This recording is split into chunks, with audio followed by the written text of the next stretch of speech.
How much poise do you think is the best for PvP? The more the better. Everything can lower your poise, yeah, to some extent. There are like a particular like values that are very good, but they are also depending on what weapon you are using, how much hyper armor you are getting from them, and so on, yeah? For an example, if you are running the Serpent Hunter, it is always good to run something like 117 poise. And why?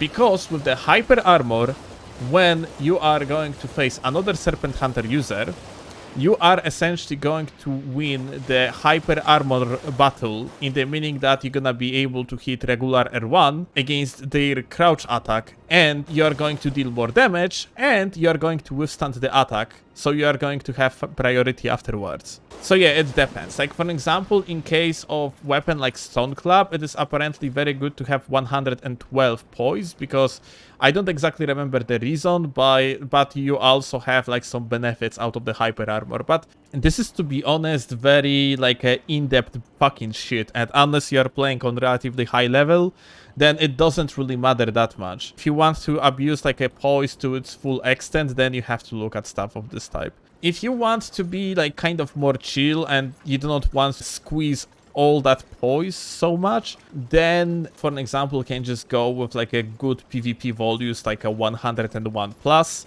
which allows you to withstand the Storm Stomp and Flaming Strike. Essentially, it is also good, for an example, when you are running something like values of 70 something poise, you probably usually want to have that like a 76 to 80 something. And the reason for that is because every single Fan Dagger deals 5 poise damage. Essentially, if person that is running setup like, for example, dual straight swords, they are dealing like 68 poise damage per 2 weapon hits, which means you need 69 poise damage to withstand it. But because of that interaction with the projectiles, like for example Fan Daggers and so on, if you have, for example, only 70 poise, then someone might just simply throw the Fan Dagger on you and then hit you with that L1, and they are always going to stagger you. Even like I have seen some interesting shenanigans people were doing, like a stuff like, for example, like resetting your poise in weird ways by like lowering your poise to the certain amount, and then like abusing the fact that 2 straight swords, they are not hitting at the same time. Let me actually open fucking amazing paint, yeah? In the case of matchup against the straight sword, how does the straight sword actually works? They are not hitting at the same frame, as you can see, yeah? That one is like dealing on the 14th frame, and that one is attacking like on the 15th frame. It means that if, for an example, you have 70 poise, this is your like amount of the poise that you currently have. 68, it's the amount of the damage that your power stance straight swords actually deal. What people can technically do, because it is not like a 68 in an instant, it is in fact something like 34 per hit, yeah? So in reality, this one is going into 34 plus 34. So what can actually happen, you have that 70 poise, yeah? And then the next thing that happens is your poise is going to be lowered by firstly some Fan Daggers to the amount of, let's say, like it's gonna be lowered to 60. And then the opponent of yours is going to hit you with only 1 straight sword. It's going to lower your poise to the amount of 26. And now what happens here is your 26 poise that you have left on your character, if your opponent is going to hit you with the L1, then what happens? The first attack from this frame is going to reset your poise. You're going from 26 to 70 after first hit, but 1 frame later, another attack happens, and it's going to lower your poise by 34.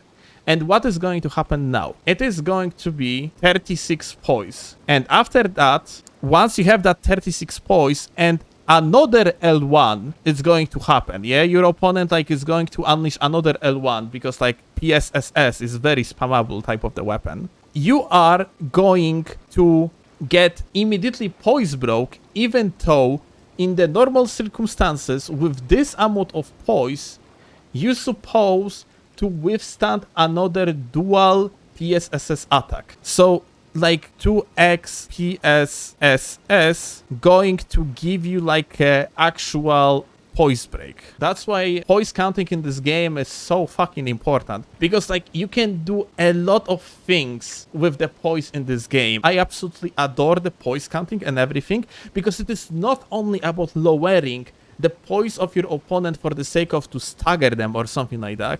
It is also to set up the stagger for the another attack. And I can understand a lot of people might not like it, because this shit is kind of fucking complicated.